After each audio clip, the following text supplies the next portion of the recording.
Hello again, baseball romantics, back with you for the third and final episode of our historical series looking at the 1919 World Series, the Black Sox scandal, and excited to be with you for the third and final episode here. We wrap up this look at the most infamous scandal in baseball history, without a doubt, the throwing of a World Series. So, the first two episodes have set us up here for this finale where we're really going to look a little bit at the trial. We're going to talk about the tragic heroes of this. We talked about Shoeless Joe in episode two, but two other men who were kind of caught up in this, Buck Weaver and Kid Gleason.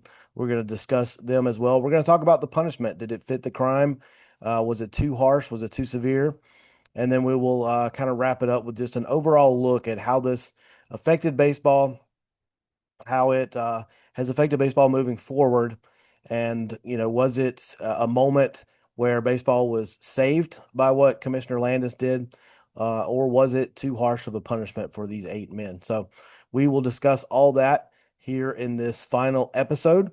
We do plan on having more historical series as we go forward. As I've mentioned in the previous episodes, we are discussing the next subject. I think I've decided on what it will be, but I'm going to wait and make an announcement after a little more research. Also, have a couple of special guests lined up coming up for the Romantic About Baseball podcast network. So this will wrap up this look at the Black Sox, and then we're going to need some time to do the research and write the episodes for the second historical series, which I hope to begin sometime in February as we're all gearing up for spring training and looking ahead to the 2026 baseball season. So let's jump right in to episode three here of the Black Sox scandal, and we'll just pick up kind of where we left off. We were talking about the trial itself, and the trial largely, uh, there's nothing that earth shattering came out of the trial. And as much as the prosecution tried to make sure that they chose jurors who were not huge baseball fans, it appears as though that was an exercise in futility. It is well known that after the verdict was handed down as not guilty, that the jurors actually celebrated not only in the courtroom but later that night in a local drinking establishments with the players. So I don't know if the prosecution ever really had a chance, but they also had a difficult case to make. There were obviously no specific charges of throwing a baseball game, but there were fraud charges, and that's what were leveled against the players was defrauding the public. And they had two signed confessions, the prosecution did, one from Eddie Seacott, the pitcher, and one from Shoeless Joe himself. Both of those signed confessions mysteriously disappeared prior to the trial's beginning. Now, I have read that that's not an entirely odd thing to happen in the early 20th century in courtrooms. The paperwork would get lost often. And the prosecution did have typed copies of both confessions, but the defense easily argued away that those were coerced. And especially in Joe Jackson's case, it wasn't hard to make that case that it was coerced and he didn't really know what he was signing. And so the confessions didn't seem to have much sway in the courtroom. Secondly, there was no way for the prosecution to really tie all eight players together in a conspiracy. They had no proof that all eight players had agreed on anything. There was no paper trail. And despite the poor play on the field is not a crime, and they couldn't prove that it was intentional. They could have just had bad days at the ballpark, right? So if you think about this trial, if you want to picture this trial in 1921 Chicago, um, think about if you're old enough like me to remember the O.J. Simpson trial from the mid 90s, the spectacle around it, the media attention on a huge scale, TV coverage, of course, newspaper coverage. This was the beginnings of the internet era, very, very small, but still you had some internet. So just crazy media spectacle around the trial on a much less obviously horrific scale with the Black Sox, as far as the crime was concerned. The media attention and the spectacle were still crazy, just insane. The courtrooms were packed, and much like you would have now in America, you had two sides. You had supporters of the players who thought they had done nothing wrong and would kind of go down with that ship. And you had people on the other side calling them crooks and really believed that. So, not much different than what would happen today, I'm sure, in similar circumstances. You would have two camps, each dug into their own position. So that's kind of what was going on around this trial in Chicago. What brought this trial about in the first place? Well, rumors obviously of the fix had been circulating since the World Series of 1919. I mentioned in an earlier episode that Charles Comiskey, the owner of the White Sox at this time, had an old friend turned enemy, Van Johnson, who was a longtime president of the American League, who apparently used some political ties that he had in Chicago, pulled some strings to get grand jury indictments and get this thing moving towards a trial. Johnson was out to get Comiskey for various reasons. They had become sworn enemies, and this was Johnson's way of getting after Comiskey. So Johnson kind of drove the boat on getting this thing to trial. Might not have ever happened if he hadn't done that, because again, the case was very difficult to make for the prosecution. Once the trial started, the prosecution's best witnesses were gamblers. And believe it or not, especially in the early 20th century, gamblers didn't make great, reliable witnesses for juries. So they were really the best eyewitness, if you will, testimony the prosecution had. And the jurors would basically have to take their word for it. There was no proof. They hadn't videotaped it, obviously, or recorded it.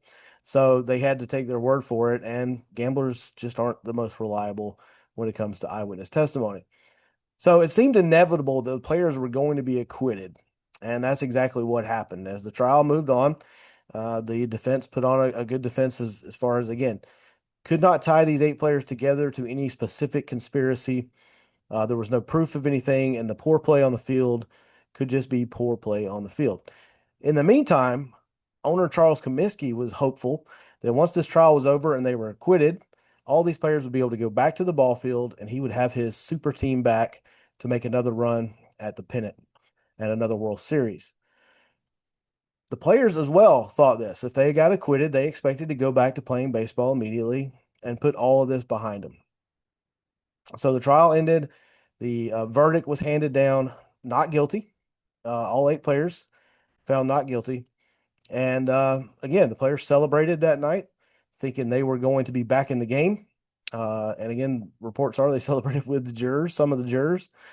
So take from that what you will. And all seemed well with the world again for the White Sox. It seemed like they would have their team back and get right back to winning baseball. But the very next day, the new authority in baseball, Commissioner Kennesaw Mountain Landis, who we talked about in episode 2, the federal judge who had taken control of baseball's first commissionership with the agreement that he had basically total authority over the game. What he said would go.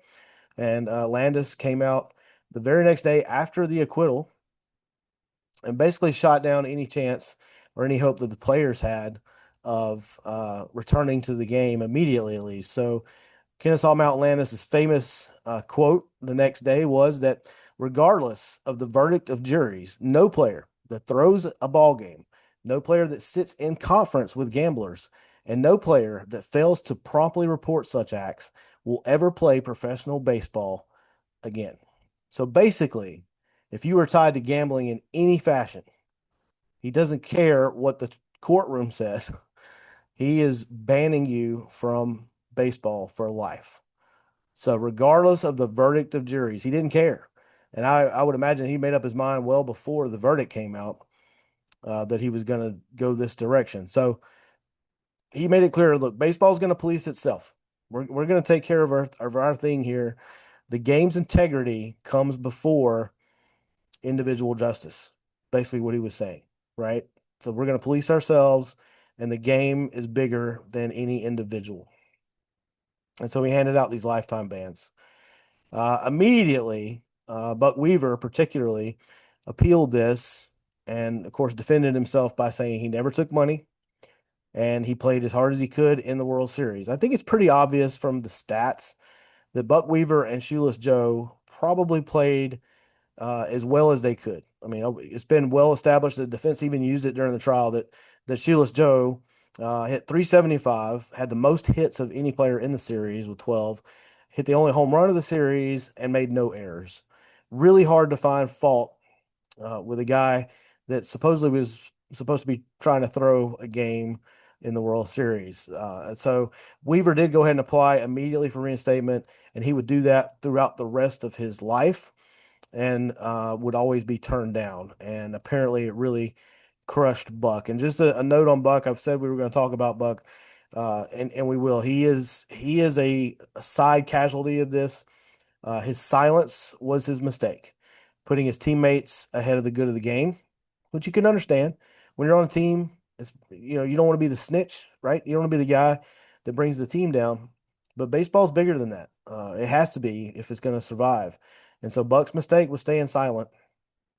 Unfortunately, now Buck was not going to be more than likely not going to be a Hall of Fame player. Buck was a good player. He had accumulated a little over 20 WAR in his 9 seasons. He was batting a 272 lifetime average with about 1,300 hits. Solid third baseman, known as a good defensive third baseman. So, given another 7, 8, 9 years to play, he probably would have accumulated a really solid Major League Baseball career. And he'd be known, as a good player. Probably not Hall of Fame, but a good player. So the tragedy here for Buck is he stayed silent, and whether you blame him for that or not, and we're going to get into did the punishment fit the crime here in just a minute. Buck spent the rest of his life working odd jobs. He worked as a drugstore clerk. He did play some semi-pro ball here and there to try to stay on the baseball field, and he consistently appealed to try to get back in the game, even when it was past, really him being able to play the game at that level. And by all accounts, Buck died a very bitter um, man over this and kind of beaten down by it. And you can understand, playing baseball is not the most important thing in the world, but you got to remember the time these men were in. You see the difference. I mean, nowadays, if a guy's out of the major leagues, he's probably got a pretty good start on life anyway with the kind of money they make. That wasn't the case in 1920, and Buck had to work these odd jobs, like I said, and never really, built any wealth there. So this was his way of making a good living and doing something he loved, and it was taken away. So Buck is a tragic side figure to all this. But at least in Buck's case, you can make the case that he did do something wrong by staying silent throughout this and not turning his teammates in. Whether you believe he should have or not, that's another story, but there is some responsibility there to the game of baseball. Another tragic figure who really has no responsibility in this at all is the manager of this team, who I've mentioned a couple times in the first 2 episodes and said we get to talking about him, and we will now. Kid Gleason took over as manager of the White Sox in 1919. Now imagine he had the world at his feet at this point. His first year as a manager, and he has maybe one of the greatest teams put together ever, and certainly at the time considered to be the best team in baseball. And he's taken over a team that just 2 years prior had won the World Series with largely the same group of players. 1918, several of them had to serve in the military during the Great War, World War One. And but now everybody was back and seemed primed to win another pennant and another World Series title. So Gleason had to feel like kid in a candy store. You take over as manager. By the way, Kid Gleason had a pretty good baseball career himself as a player. He accumulated over 40 WAR during his time as a player.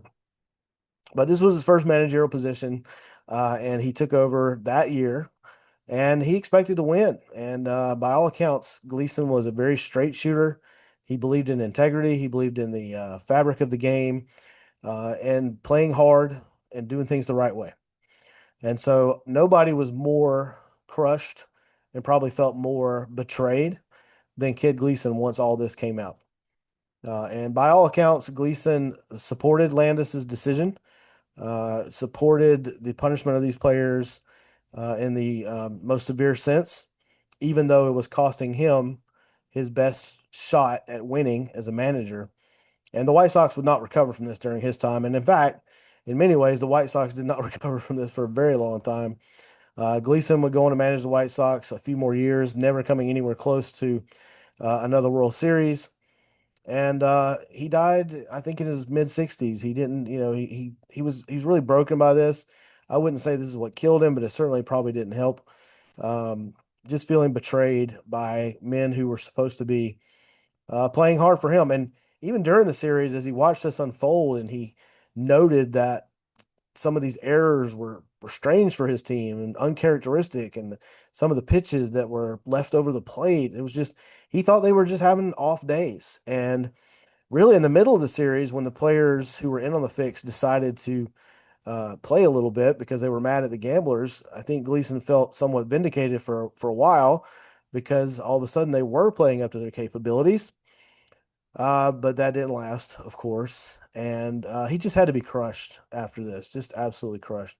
So Gleason and Weaver, two really side casualties of this whole event. And then you have to imagine, you got to use your imagination because we don't know.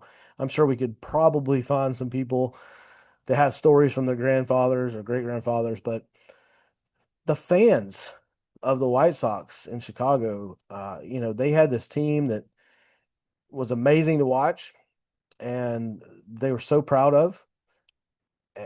And then it's just stripped away from them in the most unimaginably terrible way, to find out that these guys were intentionally giving up games in the biggest series of the year.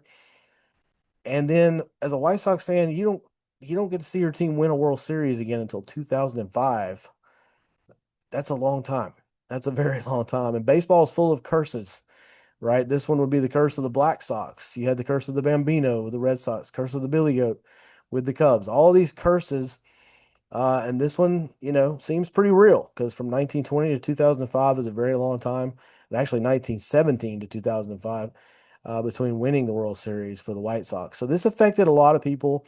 It affected people's perception of baseball. And I would imagine there were people at this time that probably never went back to the game. They lost faith. But that's the key to the discussion about the punishment.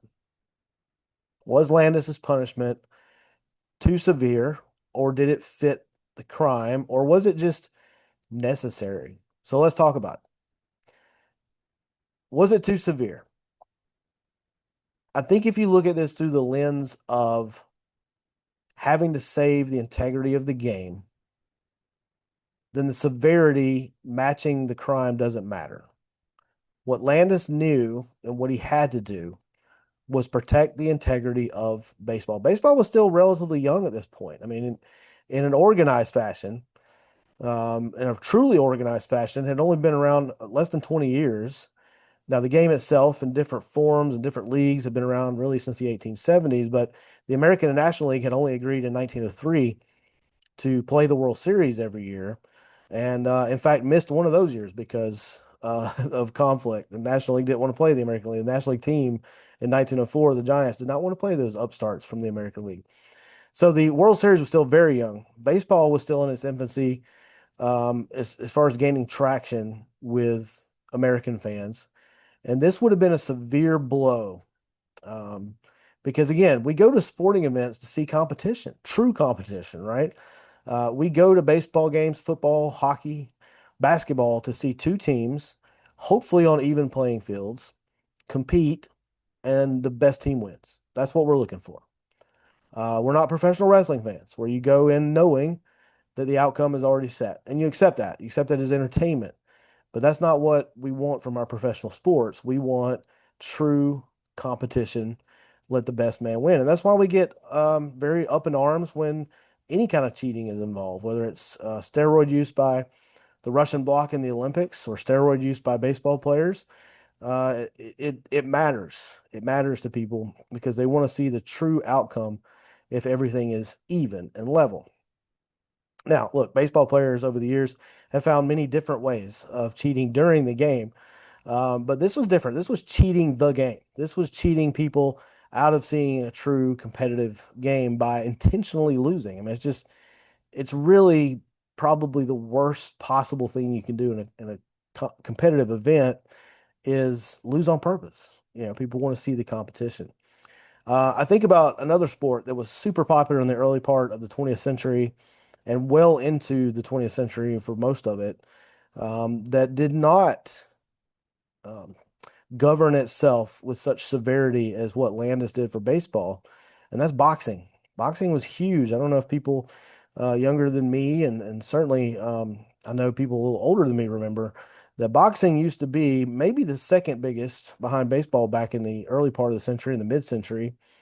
The NFL has taken over number one now, I suppose, but Back then, baseball and boxing both held a very large following.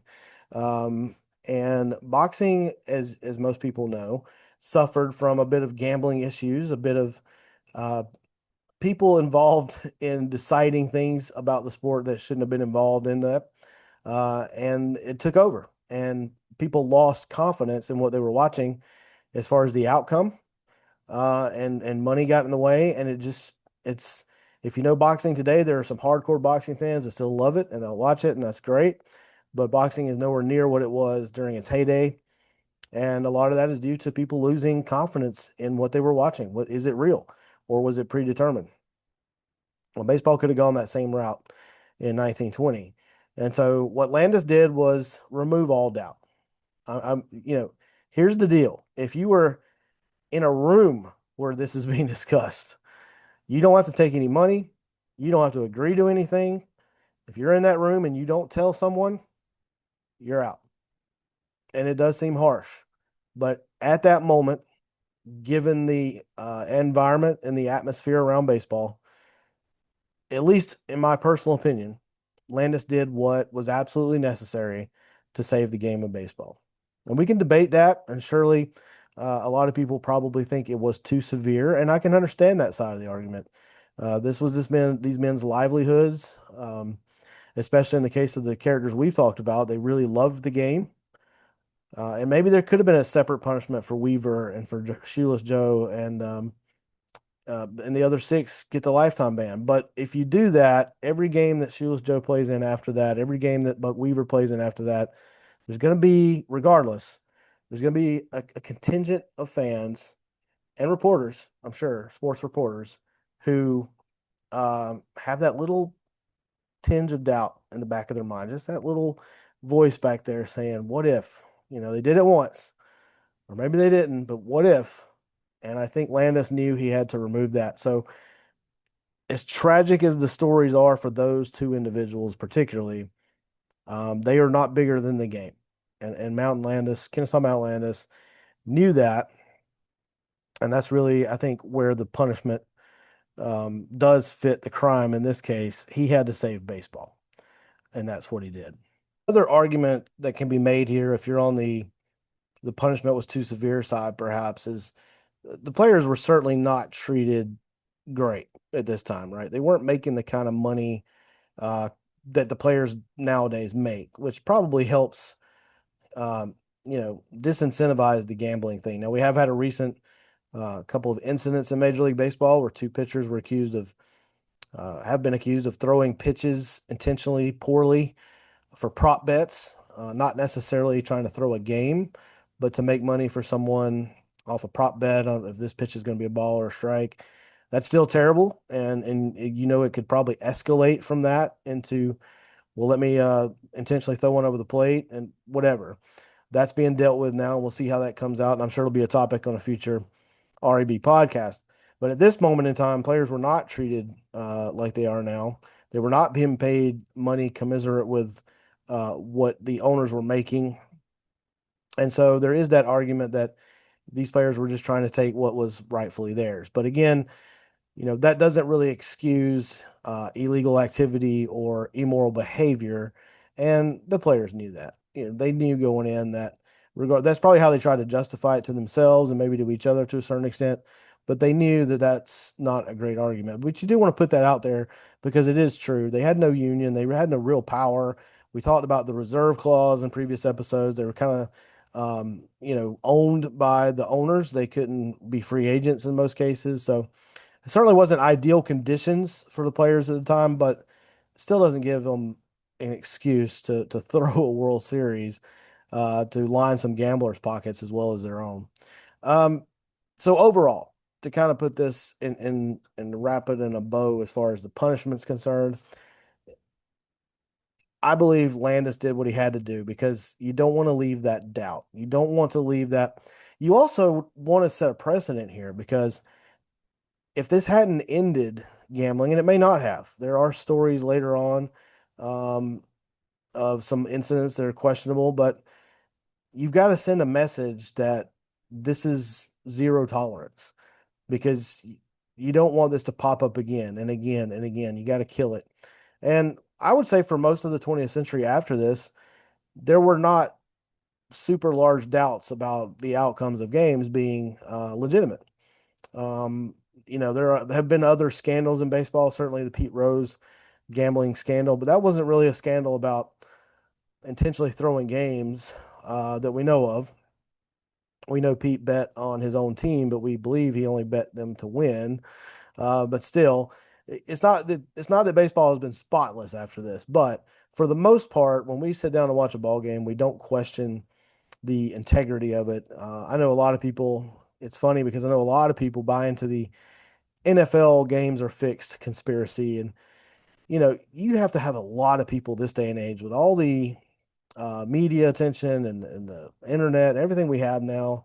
You'd have to have a lot of people in on those conspiracies in the NFL to fix games, and it seems a little outrageous. But when I sit down to watch a professional sporting event nowadays, I pretty much feel like I'm watching a legitimate competition. And every now and then a referee makes a bad call or a outrageous call or an umpire, it flashes through your mind. But for the most part, I don't question what I'm seeing. And that was really Kennesaw Mount Landis's goal here. And look, he was no saint either. Baseball was not integrated during his time as commissioner.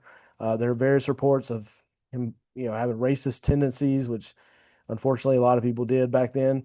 But he also did some things where you're like, well, maybe he wasn't so it's kind of a vague thing when you're talking about people 100 years ago. But he certainly didn't do anything to help integrate baseball during his time as commissioner. And it's probably no coincidence that shortly after his time as commissioner ended, baseball did integrate and Jackie Robinson came along. So he's no saint. I don't want to paint him that way, but I do think in this case, he made the only decision he really could make. So now we're down to really one question in this whole thing.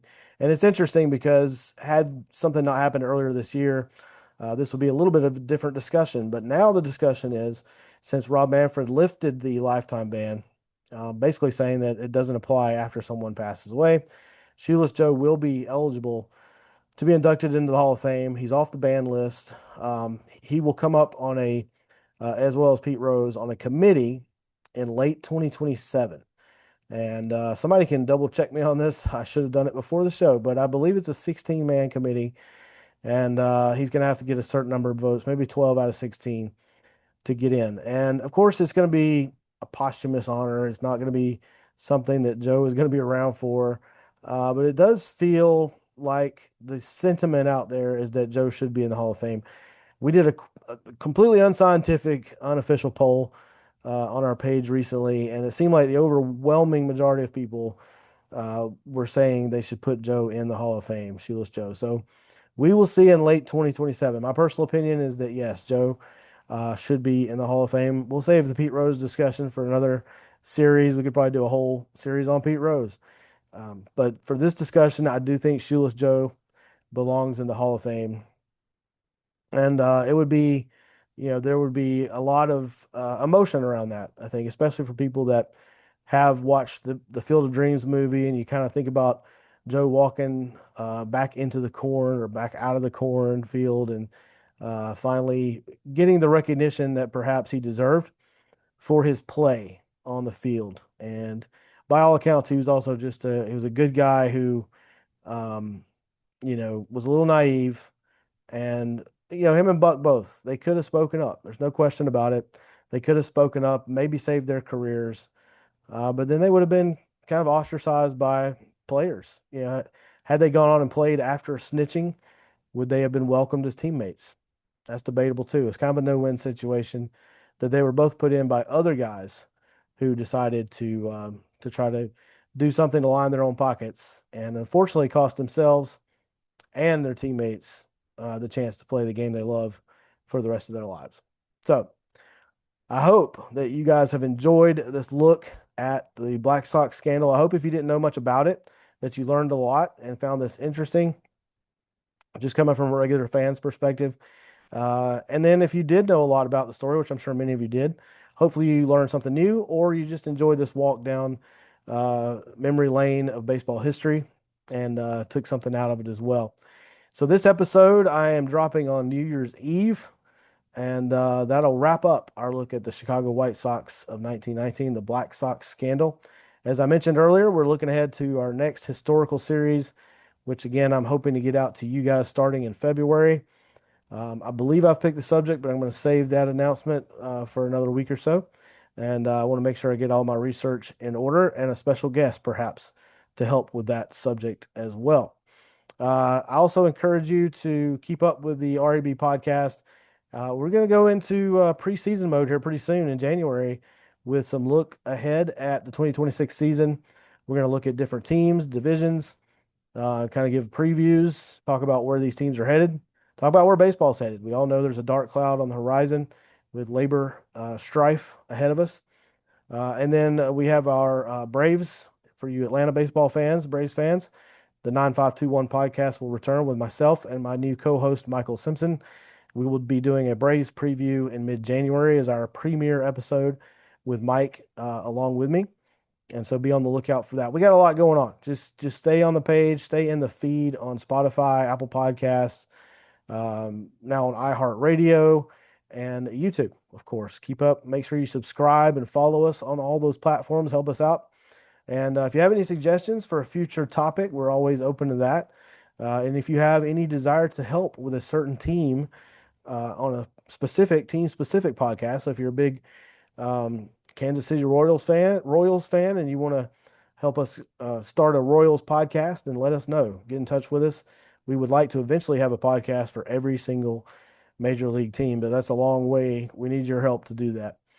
Hey, in the meantime, I can't thank you guys enough for all the support that you've shown the Romantic About Baseball team. We're having a ball right now as I record this, going through World Series history on the page and in our group. We created a graphic for each of the 121 modern World Series that have been played. And so we are releasing those a few at a time throughout New Year's Eve to count you down to 2026 and start you off the right way with some baseball history as you move into the new year. So thank you guys. Appreciate it from the bottom of my heart. God bless you all.